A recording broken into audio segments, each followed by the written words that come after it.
Welcome to The Explainer. I am absolutely thrilled to have you here today. Growing older is a privilege, but let's be real, it often comes with this looming sense of anxiety about losing control over our lives. So today, we're diving straight into an explainer focused entirely on maintaining your autonomy, your dignity, and your choices in those later years. We're going to break down the facts and show you how preserving your independence isn't just possible, it's actually way more achievable than you might think. Okay, let's dive into this. What if the absolutely biggest decision later in life isn't actually about your health or even your money, but who you live with? If you're over 50, if you're currently caring for an aging parent, or if you're just someone who likes to plan ahead for a secure future, this explainer is exactly for you. We obsess over medical care and retirement funds, right? But the environment we choose to live in, that literally dictates our daily happiness and freedom. To get us there, we've got a really clear roadmap for today. We'll start with the nursing home myth, then look at aging in place safely, explore shared living arrangements, check out assisted living communities, and finally, wrap up with planning your independent future. Let's get to it. All right, kicking things off with section 1, the nursing home myth, fact versus fiction. So we've got to acknowledge the emotional elephant in the room here. For a lot of folks, growing older carries this deep-seated dread of being forced into institutional care the second living alone gets tough. The fear is palpable, isn't it? Giving up your cherished morning routines, leaving behind neighborhood friends, and basically living on someone else's strict schedule. Well, this perfectly illustrates the massive gap between those societal fears and the actual truth. Get this, only a tiny single-digit percentage of seniors actually live in nursing homes. The reality, millions are choosing totally different paths to stay independent, stay highly connected, and just be happier for a lot longer. Now, yes, for individuals with serious medical needs, full-time care is absolutely essential. But needing just a little bit of help, that absolutely does not mean you automatically need full-time institutional care. Moving right along to section 2, aging in place safely through small changes. Let's see how this plays out in the real world. Imagine Maria. She's a 76-year-old widow. On day 1, she suffers a minor fall. Naturally, her kids were terrified she couldn't live alone anymore, and their knee-jerk reaction was, okay, nursing home. But by week 3, instead of packing up her whole life, they took a breath and looked closely at what she actually needed. They realized, hey, she just needs a hand with groceries, maybe some transportation, and managing her meds. So they brought in a part-time caregiver for just a few visits a week and made some super simple home modifications, things like grab bars and better lighting. And the result? 2 years later, Maria is still living independently in her own home. A minor bump in the road did not mean a total loss of freedom. Maria's story is a textbook example of what the industry calls aging in place. Basically, it just means staying in your own home while getting the specific, tailored help you need. This isn't just some buzzword, it's an incredibly effective strategy. Instead of moving into a one-size-fits-all facility, you literally curate your own support. That might be meal delivery, a housekeeping service, rides to the doctor, or a home health aide.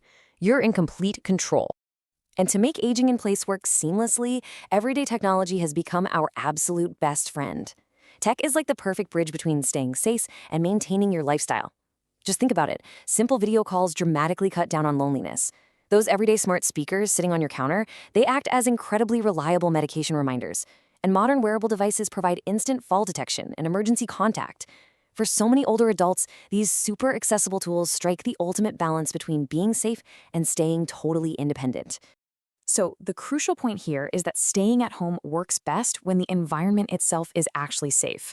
Take a walk through your home and apply this totally actionable checklist. First, remove those loose throw rugs. They are so easy to trip over. Second, improve the lighting in your hallways and stairways.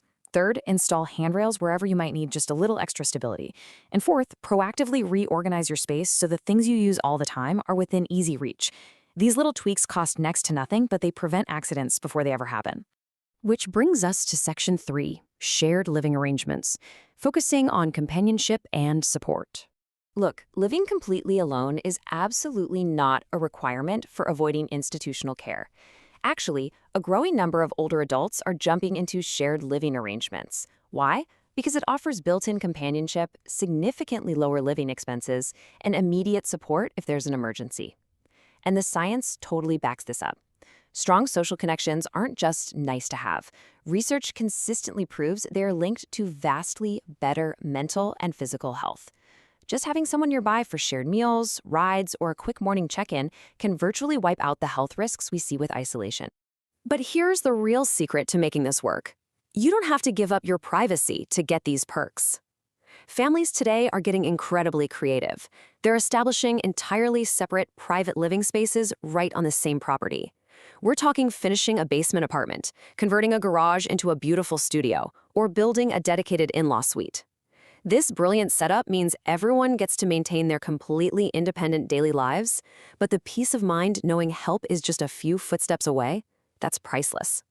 Moving on to Section 4, Assisted Living Communities, Balancing Independence and Support. Now, what's really interesting about this option is how it perfectly dismantles the massive confusion out there between assisted living and a traditional nursing home. In an assisted living community, residents typically have their very own private apartments. They enjoy vibrant social activities, group exercise classes, and dedicated transportation, right alongside help with daily tasks like cooking or medication management. But what it is not is intensive, full-time medical care. For a lot of folks, this environment hits that exact sweet spot, the perfect mix of independence and community support.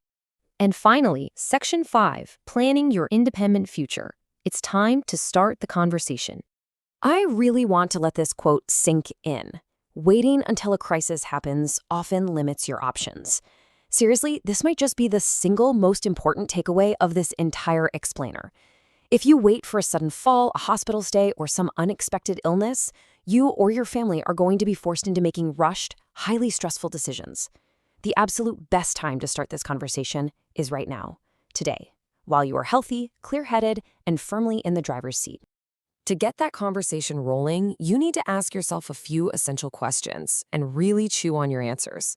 What kind of help would you need if driving simply became too difficult? Who specifically is going to assist you after a minor surgery or an illness? And ultimately, would you prefer staying at your current home with support, modifying a house to live with family, or maybe joining a vibrant assisted living community? Having these answers in your back pocket before they are strictly necessary makes literally all the difference in the world. And while you're working through those questions, remember that financial planning is just as critical as healthcare planning. Start building your network now.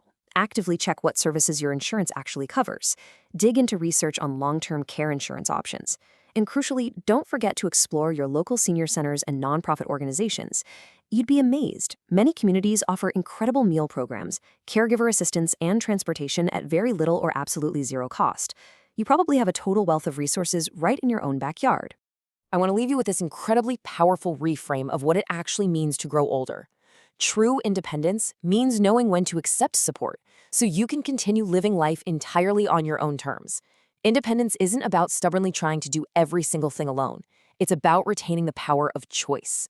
Listen, losing the ability to live completely by yourself does not mean losing your dignity or your quality of life. It just means finding that exact right level of support to preserve the life you've worked so hard to build. Just a quick note as we wrap things up today, the information in this explainer is for educational purposes only. It is not a substitute for professional medical advice, so please always consult your healthcare provider before making any major health or care decisions. Which brings us to our final question for you today. What is your biggest concern about aging independently? We really want to hear from you. Dive into the comments down below and share your thoughts, your fears, your own experiences.